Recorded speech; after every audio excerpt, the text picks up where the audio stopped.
Welcome everybody back to the Future of Water Theatre from the Bathroom Association. I'm really pleased to be joined in this next session, which is sponsored by the Construction Inclusion Coalition, by Nicola Adams. Welcome, Nicola. Yeah, thank you. First of all, we're going to be talking a really wide-ranging discussion in the next half an hour or so, but let's go right back to the beginning and your kind of childhood growing up in Leeds. What was childhood like? Childhood was very different to the life that I have now. I was raised on a council estate in Leeds with my mum, single parent, so it was quite hard. Didn't start boxing until I was 12 years old, and even that happened by chance, really. My mum couldn't get a babysitter one night for me and my brother, and she took us both to an after-school boxing class that they had on, and I just absolutely loved it. So was it an instant thing? You kind of immediately fell in love with it, or did you kind of take some time to embrace the sport? Yeah, I did. I really loved it. But straight away, I noticed that I was the only girl in the gym. And the first day when I walked in, the coach got everybody around the ring, and he said, I've got one rule: you all listen to me, and you're all boxers here. And at the time, I didn't think anything of it at the time when he said that. But obviously, as I got older, I understood why he said that, because I was the only girl in the gym. He wanted me to feel as welcome as everybody else there. Yeah, what was he called? What was your club? What was the? Yeah, Birmingham Topset Amateur Boxing Club, and my coach was Steve Franks. And how long did Steve stay with you? Steve stayed with me till I started boxing for England when I was 18. Wow, yeah. So a real kind of mentor in that early stage then. What was, but being the only young woman in the gym, what kind of kept you going after that first fight? What was the thing that kind of kept you going? I think just I love the fact that whatever I put into boxing was what I got out of it. So I trained harder, my technique got better, my skills got better. I think that aspect kept me going, and I just wanted to achieve more in the sport, and I didn't care what it took. If I had to wait 10 years for another fight, I was prepared to do that. Yeah, because it was how long between your first bout and 4 years? Wow. Yeah, okay. So what was the reason for that gap? Was it just because at the time when I started, I was a junior and there wasn't that many girls boxing. Yeah. So every time there was a girl that came up that might have been able to fight, they were either too young, too old, or the weight just didn't match up. But my coach said once I turned senior, there's a lot more. Okay. There's a lot more boxers, and sure enough, as soon as I turned 17, I was able to find an opponent straight away.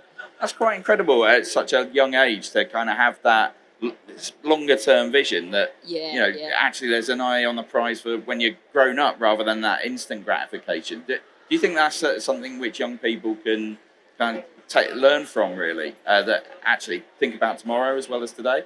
Yeah, definitely. I think it's always about having that end goal and then smaller goals that you work to in between.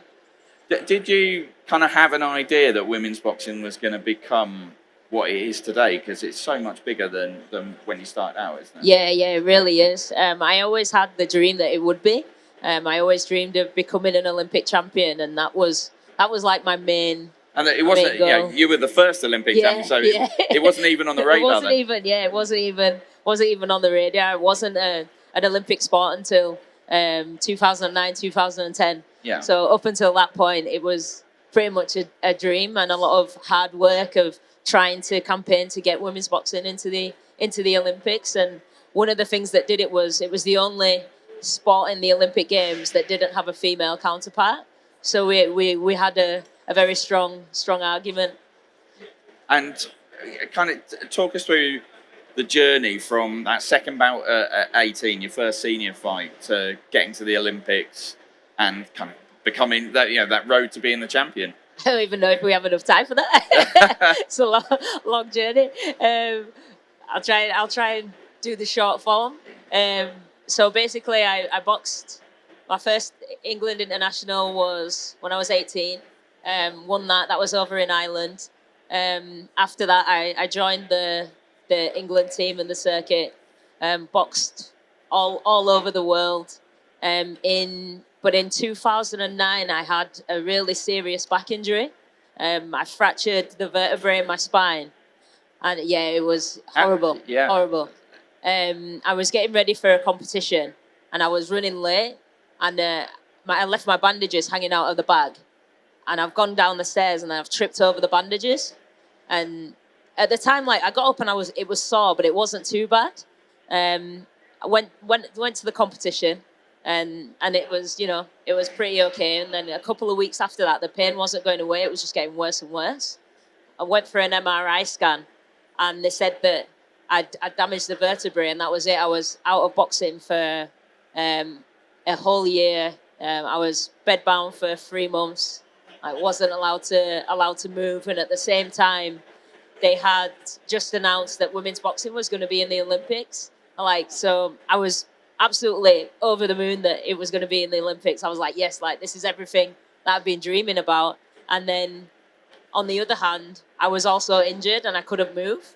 So I didn't know how I was going to get from A to B after that.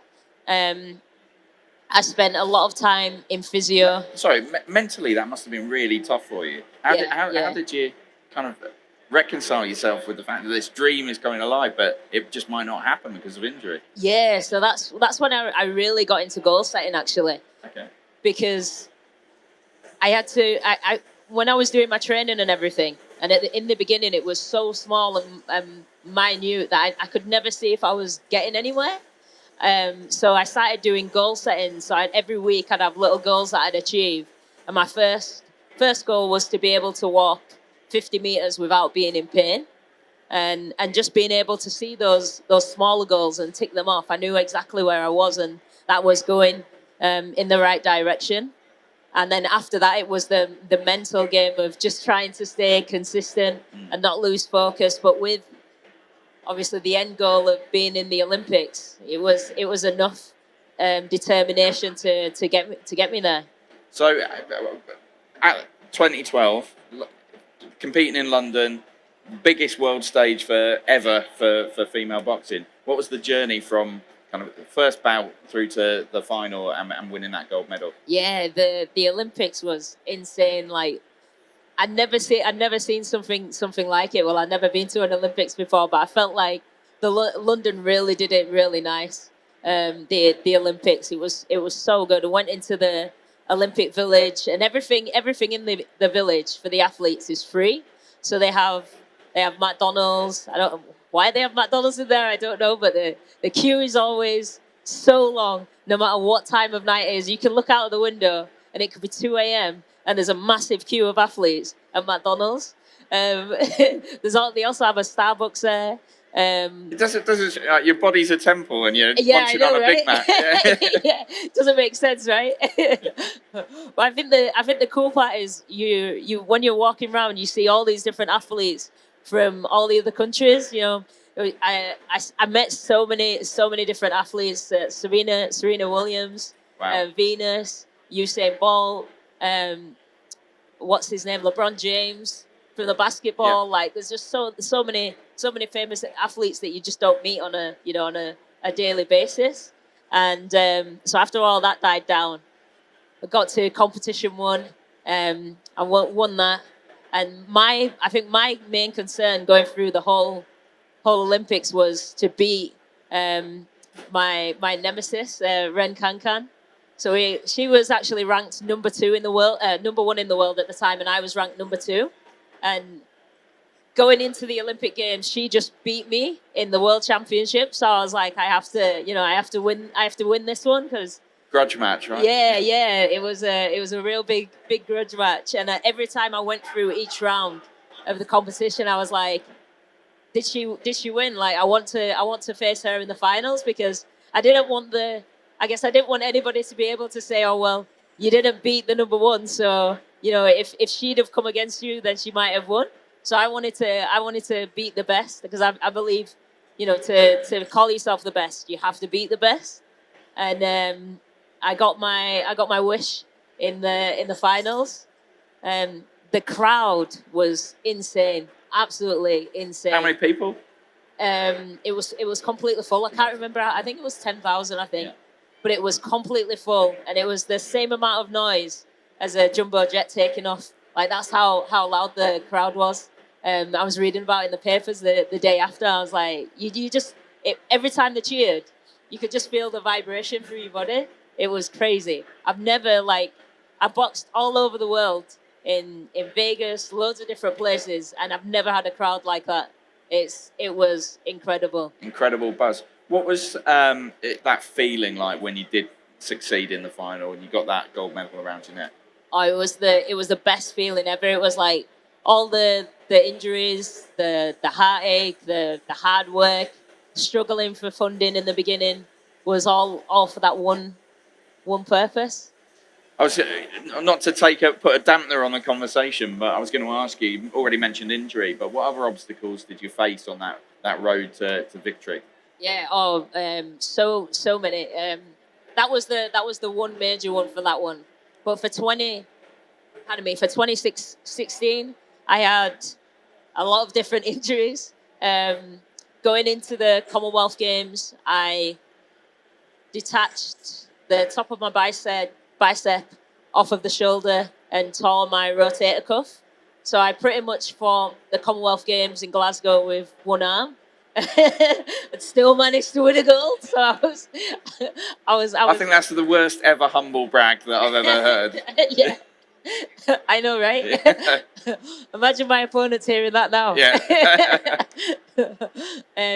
So I had that injury. I also through 2012, I damaged my knuckles, so I got the little scars there. So that was quite painful.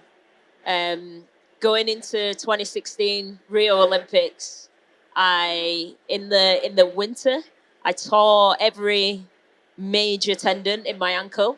I don't even know how I did it. Like, me and the doctor sat and watched the video, and I didn't trip over anything. I was just working on the bags, and I just like slipped and then just tore every major tendon in my ankle. He was like, he just couldn't believe it. One, he was panicking because he was like, oh my God, this is our gold medal hope.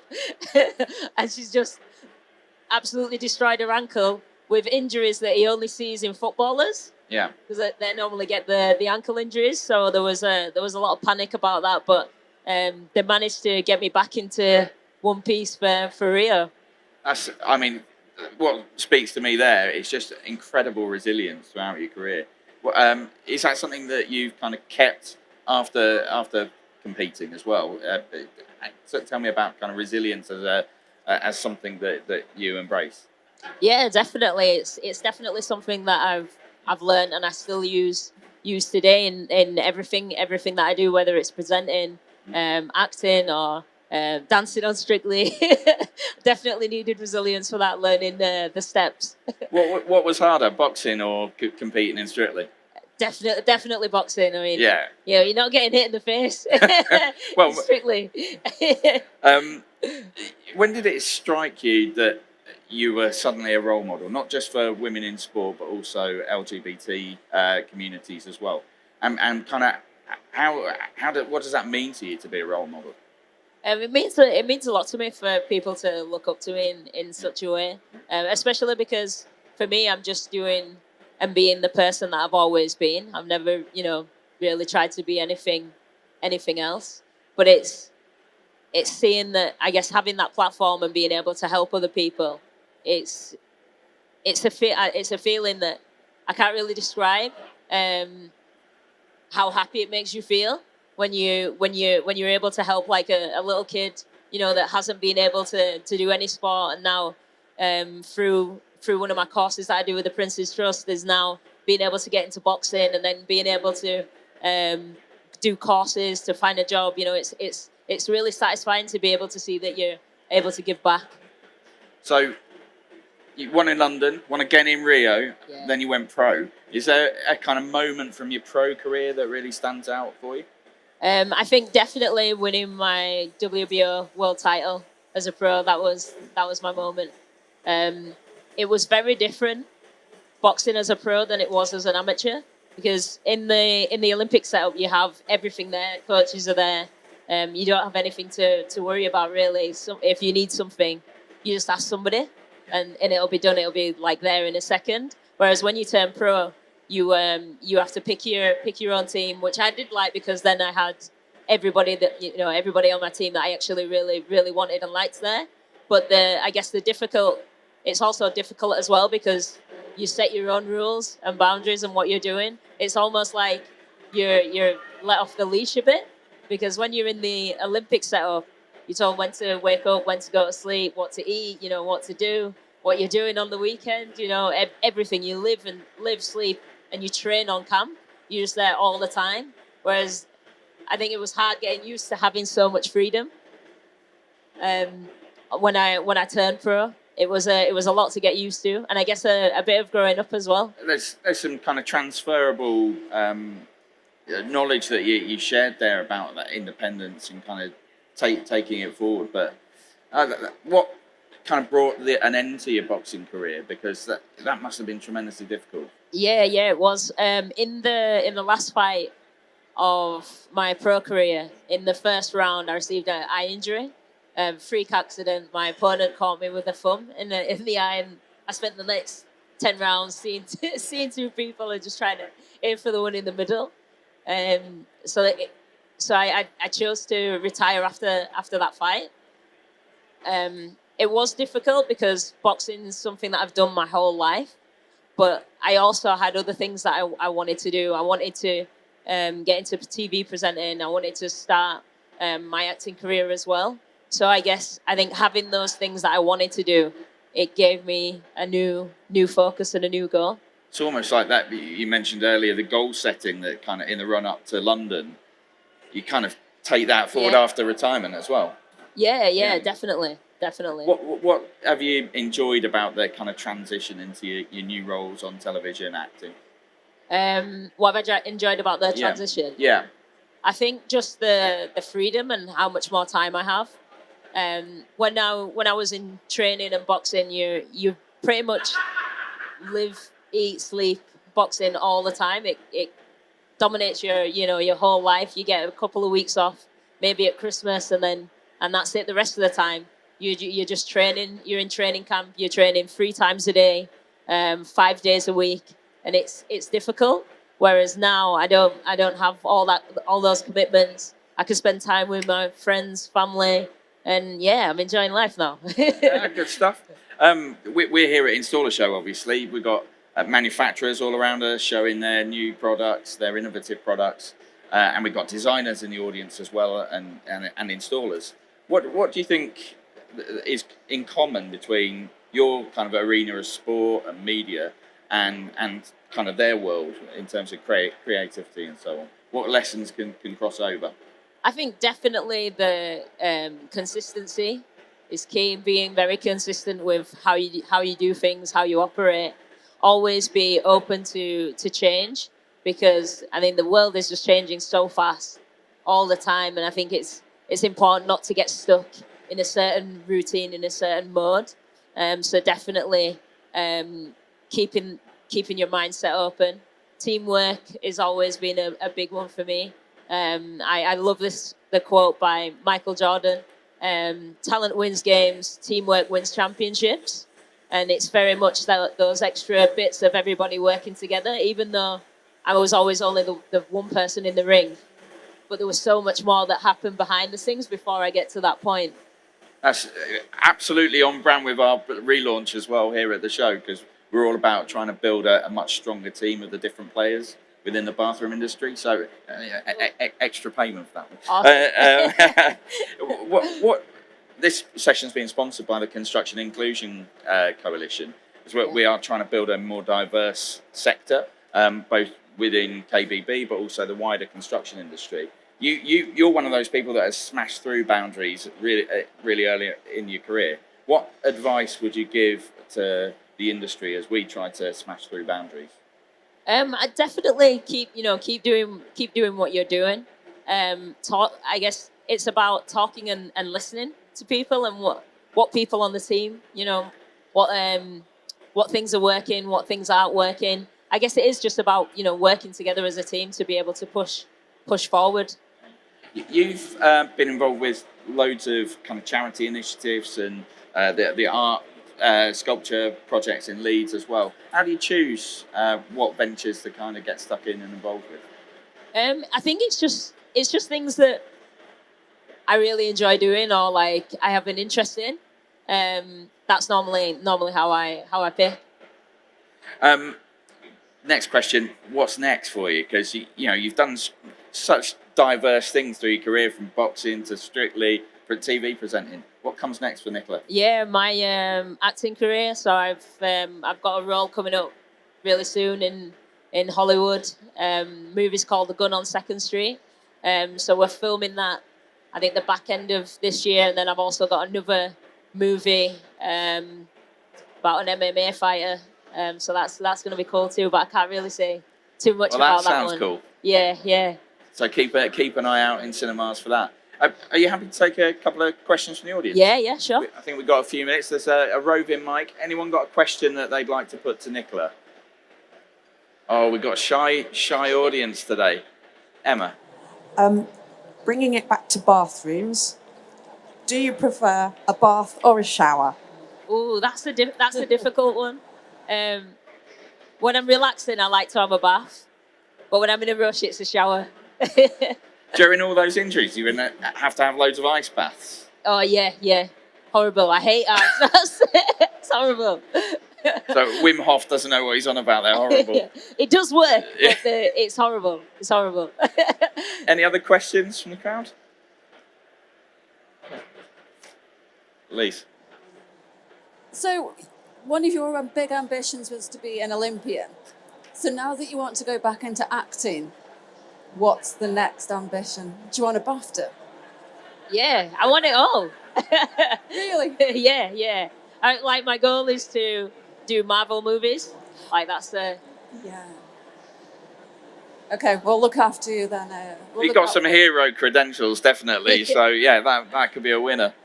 So anyone else have a question they'd like to put to Nicola? You've been tremendously generous with your time, Nicola. Thanks for making the journey. You've had a pretty rotten journey up, I gather, as well. So thank you so much for coming along. Hope you have a chance to have a look around the rest of the show, but thank you so much. Yeah, thank you. Put your hands together for Nicola Adams.